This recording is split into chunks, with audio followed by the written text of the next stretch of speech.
Así comenzó el jueves más oscuro y al mismo tiempo inocente. más brillante que Jerusalén haya vivido jamás. No Un puedo. punto exacto en la historia donde Tomad, el cielo y la comed. tierra parecían tensarse Esto al es mi límite. cuerpo que será Donde un entregado hombre, por vosotros. que era más que hombre, reunió a 12 figuras improbables. Este pan es bueno. Pescadores, Sí, cobradores de alimenta el impuestos, cuerpo y el alma. soñadores, alrededor de una mesa. Y desde ese momento, el mundo nunca volvió a ser igual. Estamos en el año 33 después de Cristo. El escenario, Jerusalén. Pero lo que estás a punto de presenciar no es solo historia, es el corazón del Evangelio latiendo en tiempo real. Hora por hora, gesto por gesto, palabra por palabra, en el jueves más sagrado que la humanidad haya conocido. Para entender lo que ocurrió ese día, primero tienes que entender la ciudad que lo contuvo. Jerusalén no estaba en calma. Era una ciudad en ebullición. Durante la Pascua, su población, normalmente de unos 80.000 habitantes, se multiplicaba de forma descomunal.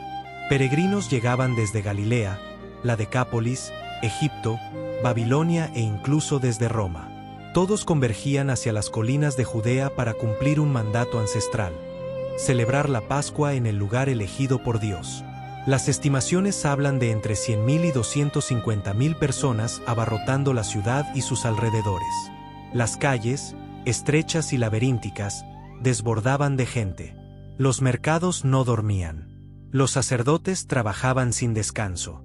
Desde el templo, el humo de los sacrificios se elevaba sin interrupción, visible a kilómetros de distancia, mezclándose con los aromas intensos del pan sin levadura, las hierbas amargas y el vino especiado que llenaban cada hogar. Era un ambiente cargado de fe, memoria y expectativa. Y en medio de todo eso, Jesús de Nazaret se movía con una calma desconcertante. Porque él sabía algo que nadie más entendía todavía: que ese jueves no era una Pascua más. Era la Pascua, el momento hacia el que todos los sacrificios anteriores habían apuntado. La noche en que la sombra se convertiría en realidad. Donde el símbolo daría paso a la verdad viva. La promesa hecha a Abraham, reafirmada a Moisés, cantada por David y anunciada por Isaías, estaba a punto de cumplirse. De una vez y para siempre. Pero hay un detalle clave que cambia toda la perspectiva. En el mundo judío del primer siglo, el día no comenzaba al amanecer, sino al caer la noche, cuando aparecían las primeras estrellas. Eso significa que este jueves, en realidad, comenzó al atardecer del miércoles.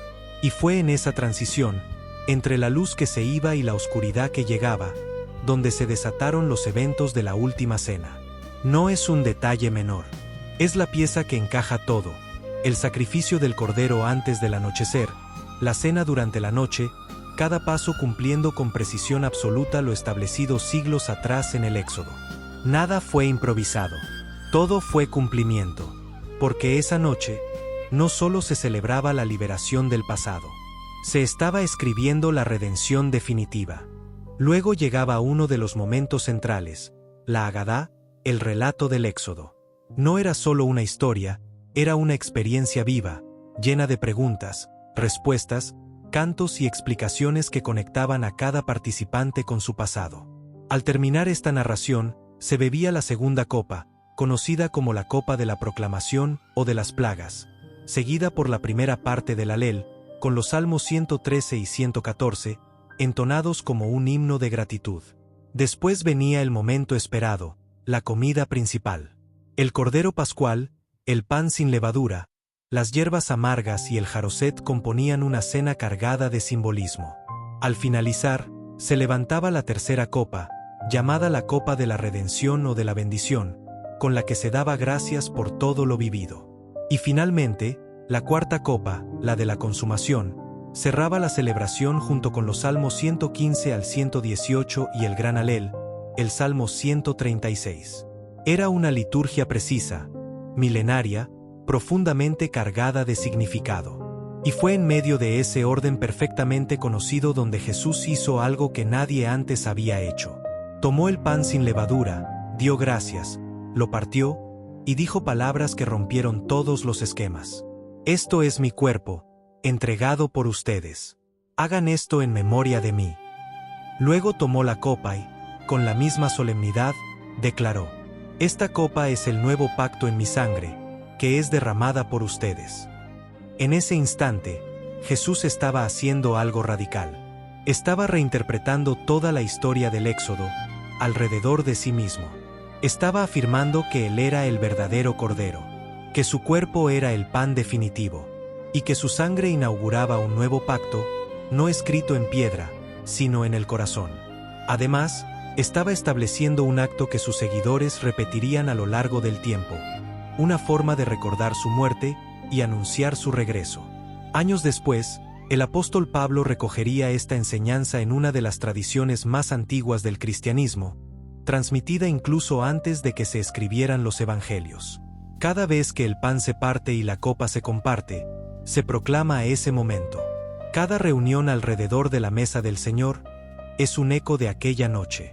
Pero en medio de ese ambiente sagrado, ocurrió algo que congeló el aire. Jesús, profundamente conmovido, dijo con claridad: «Uno de ustedes me va a traicionar». El impacto fue inmediato. Las miradas comenzaron a cruzarse. Nadie entendía. Pedro hizo una señal a Juan, que estaba recostado junto a Jesús, para que preguntara quién era. Juan se inclinó y, en voz baja, hizo la pregunta.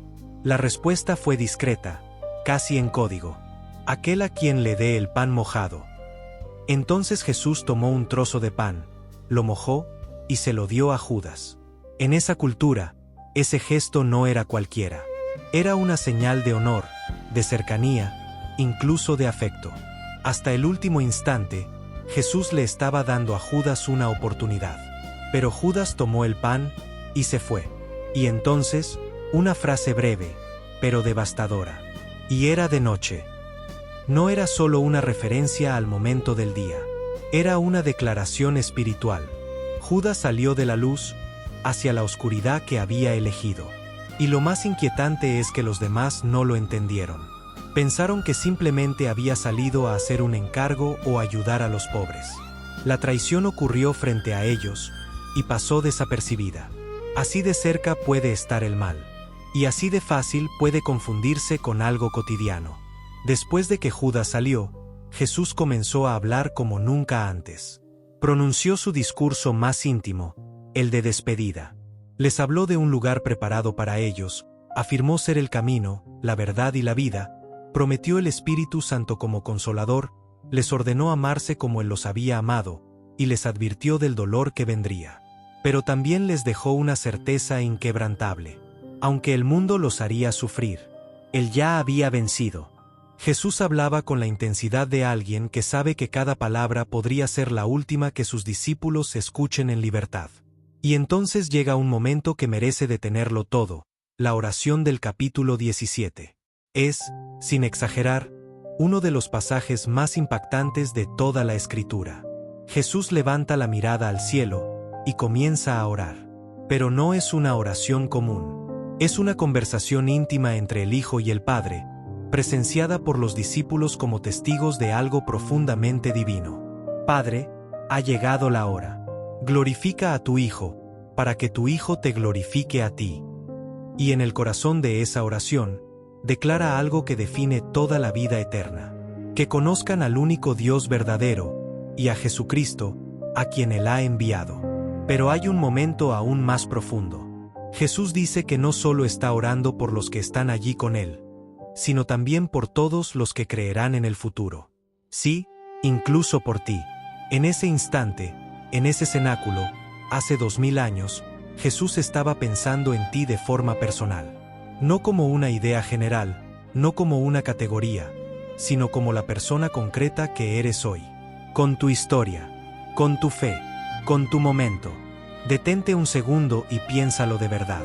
En su última noche antes del sufrimiento, cuando todo el peso de lo que venía estaba sobre él, decidió usar sus últimas fuerzas para orar por personas que aún no habían nacido. Por generaciones futuras. Por quienes lo conocerían en idiomas que aún no existían. En lugares que todavía no habían sido descubiertos. Tú estabas ahí. Ese es el alcance de su amor. Mientras tanto, Jerusalén seguía su ritmo de Pascua. Las antorchas iluminaban los últimos sacrificios en el templo.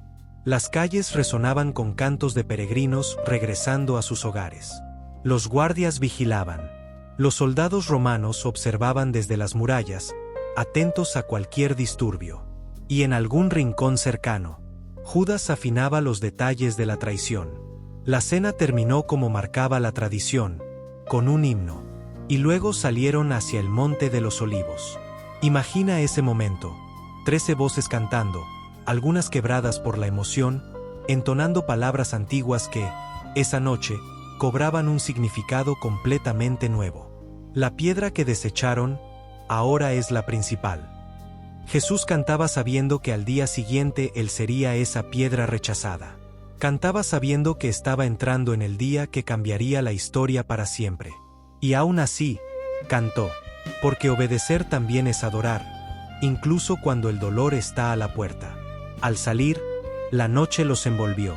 Descendieron por la ciudad, cruzaron el valle y subieron hacia un lugar conocido. Getsemaní, un huerto entre olivos, un sitio familiar para ellos. Un lugar de oración, pero también el escenario de una de las luchas más profundas jamás vividas. Jesús se apartó con 3 de sus discípulos más cercanos y les pidió que velaran.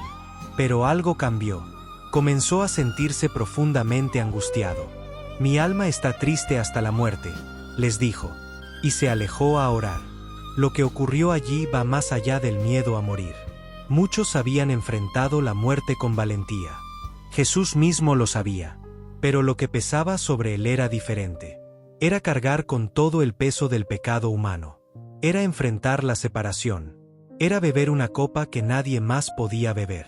Y entonces oró: Padre, si es posible, que pase de mí esta copa, pero no se haga mi voluntad, sino la tuya. Ahí está el corazón de todo. Un hijo que, aun temblando en su humanidad, decide obedecer completamente. Donde el primer hombre falló, él eligió decir sí. 3 veces oró, 3 veces volvió, y encontró a sus discípulos dormidos. No los rechazó, no los humilló, solo dijo con ternura: el espíritu quiere, pero el cuerpo es débil. Él sabía quiénes eran, y aún así, los amaba. En medio de esa noche, un ángel vino a fortalecerlo.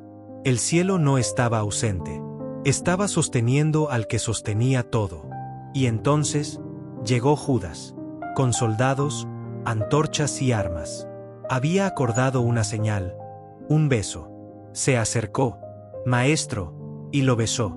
Y Jesús respondió con una palabra que lo cambia todo: Amigo, ¿a qué has venido? Incluso en la traición, lo llamó amigo. Pedro reaccionó como siempre, impulsivo. Sacó una espada y atacó. Pero Jesús lo detuvo. Guarda tu espada. Podía haber llamado a miles de ángeles, pero eligió no hacerlo. Y en un gesto que resume todo su mensaje, sanó al hombre herido, incluso cuando venían a arrestarlo.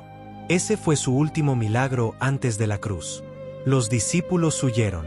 La oscuridad se cerró. Y Jesús quedó solo. El jueves terminó con él en manos de sus enemigos. Pero nada estaba fuera de control. Cada detalle, cada paso, estaba cumpliendo lo que había sido anunciado siglos antes. No fue una noche de caos. Fue la noche en que todo llegó exactamente a donde debía llegar. Y ahora te hago una pregunta. ¿Alguna vez has sentido que Dios estaba orando por ti?